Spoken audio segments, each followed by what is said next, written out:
ही है तो वो भी आपके पीछे पीछे चल गए बच्चे, क्योंकि विदु मंगल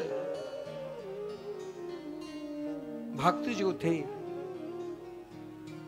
महाराज, पहले तो बताया गया है कि बहुत विषयी थे, लेकिन जब कृष्ण की याद करने लगे तो उस समय विषय उत्पन्न हुआ, लेकिन एकाएक आभास हुआ तो स्वयं अपने आंख दोनों स्वयं अपने हाथ से निकाले। लेकिन श्री कृष्ण नाम लेते लेते जब गिरिराज गोवर्धन के तलहटी पर कन्हैया को पुकारते थे तो कभी मार्ग भूल जाता था, तो स्वयं श्री कृष्ण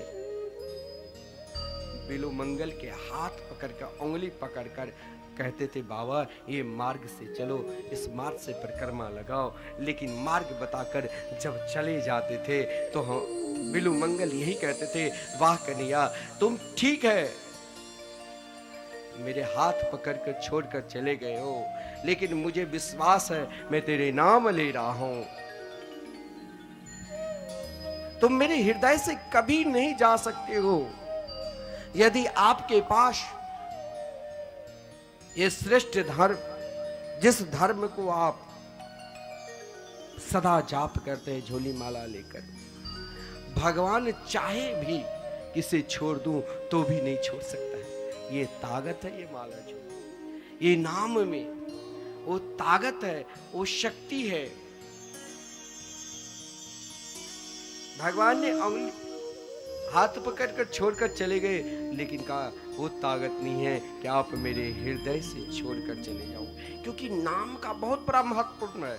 स्वयं भगवान शिव शंकर जो सदा नाम का जाप करते रहते हैं और उस नामामृत में ऐसे खो जाते हैं जो कभी कभी पार्वती जी को लगता था कि कहाँ खोए हैं, ये तो समस्त जगत के स्वयं तारनहार है, पालनहार है। लेकिन भगवान कहते थे, प्रभु मैं अपने गोविंद का नाम इस प्रकार ले रहा हूँ, जो उनकी लीला को जब मैं दर्शन करता हूँ, नाम आप जाप करने लग जाओगे ना तो भगवान की संपूर्ण लीला की आभास अपने आप होने लग जाएगा। क्योंकि स्वयं भोलेनाथ ने कहा, नाम नामीनो रभेदत्वात्,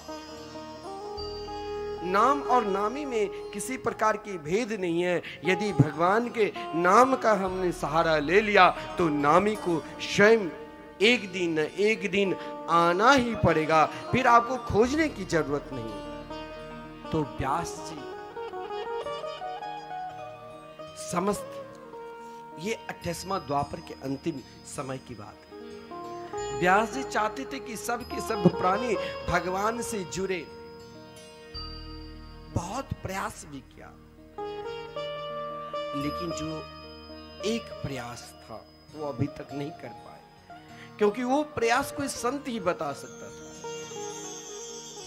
लेकिन जो व्यास जी के अंदर विश्वास था, जो संत महापुरुष होते हैं ना, जो सही में साधक होते हैं, जिसके अंदर प्रभु पर विश्वास है, वो कभी अपने आप को विश्वास को तोड़ते नहीं, जोड़ने की प्रयास करते हैं। ठीक है, व्यास जी ने प्रयास किया,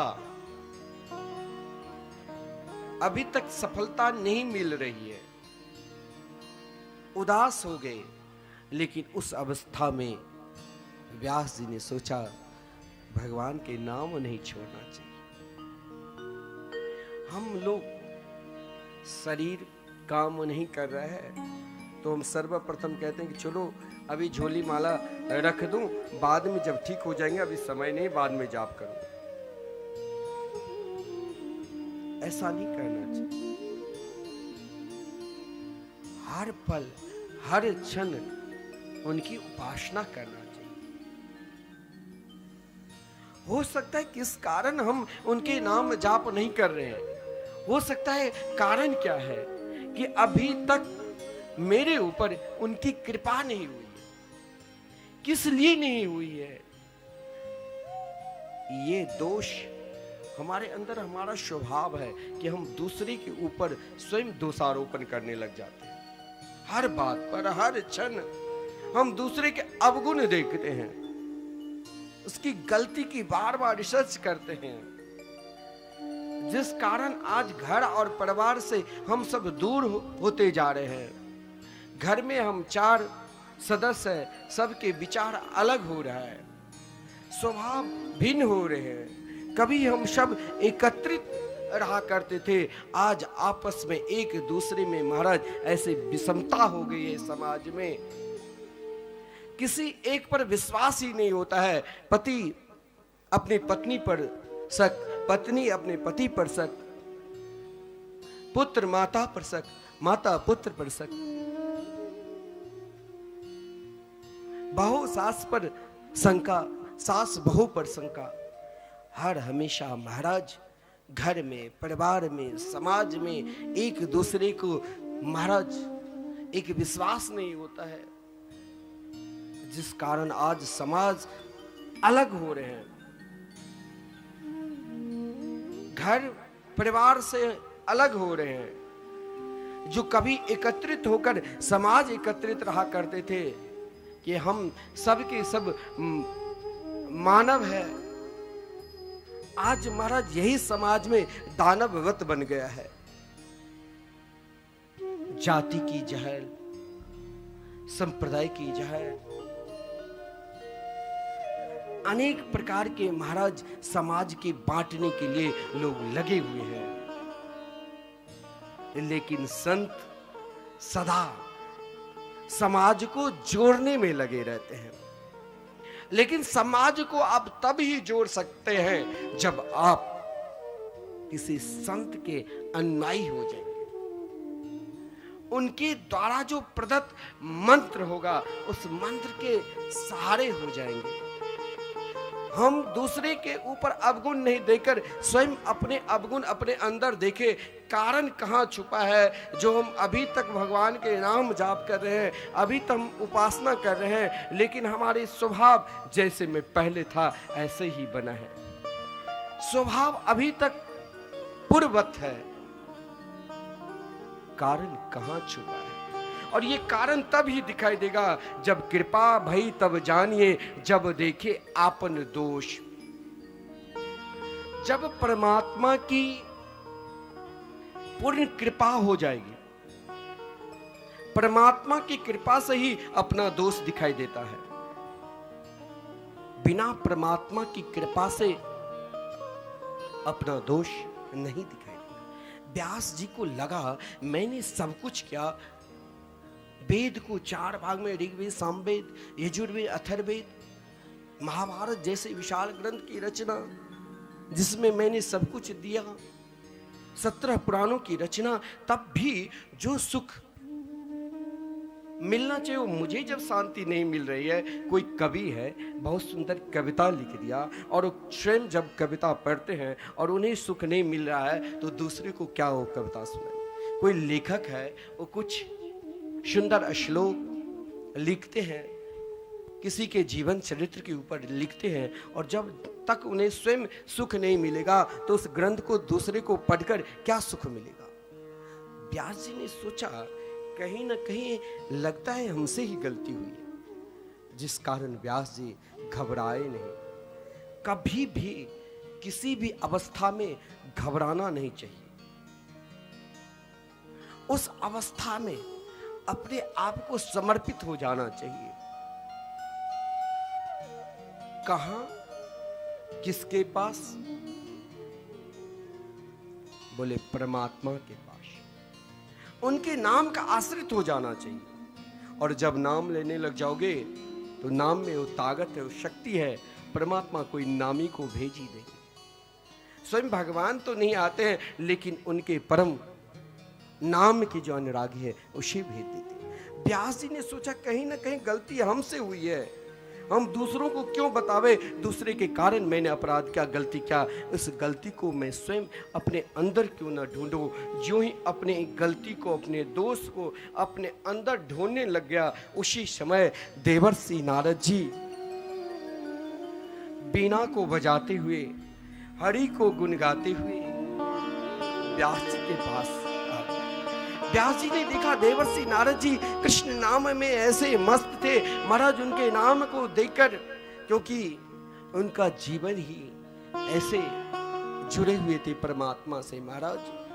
ऐसे महापुरुष को देखते ही व्यास जी की बहुत प्रसन्नता हुई, साष्टांग प्रणाम किया और महाराज प्रणाम के बाद कहा, महाराज जो मुस्कुराहट मैं आपके पास देख रहा हूं वही मुस्कुराहट चाहता हूं कि मुझे भी प्रकट हो। ये जो एक मुस्कान है, मुस्कुराहट है, ये भी एक परमात्मा की देन है। कोई व्यक्ति ऐसे है जो महाराज कुछ भी कर ले लेकिन वो कभी मुस्कुरा सकते ही नहीं। हर अवस्था में लगेगा कि महाराज इसे पता नहीं सारी दुनिया की विपत्ति इसी के ऊपर आ गई। और कोई व्यक्ति ऐसे है जो खाने की भी नहीं सकती है, उपाय है, फिर भी वह सदा मुस्कुराते रहते हैं। तो व्यास जी ने देवर्षि नारद से कहा, महाराज आपके पास नहीं कोई कुटिया, नहीं कोई आश्रम, नहीं कोई शिष्य पढ़कर, फिर भी आप मुस्कुरा रहे हैं, कारण क्या है? और मैंने समाज के जोड़ने के लिए अनेक प्रयास की, अनेक प्रयत्न किए, फिर भी मैं दुखी हूं। कारण क्या है?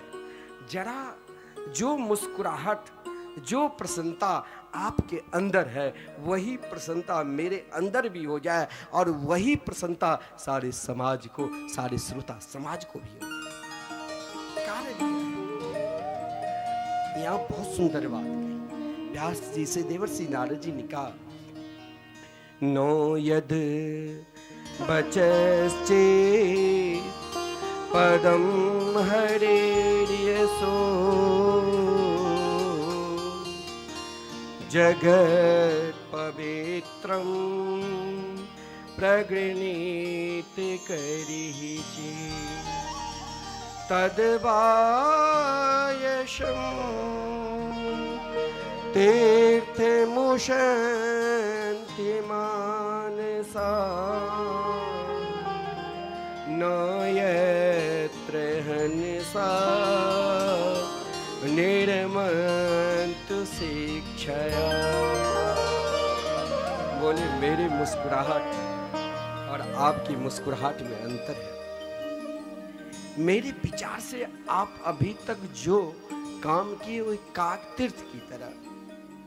कोई ऐसे स्थान भी है जहां पर कौवे जूठन को खाने के लिए आते, कोई ऐसे स्थान भी है मानसरोवर की तरह जहां पर हंस महाराज मोती को चूमने के लिए उस सरोवर में विचरण करते।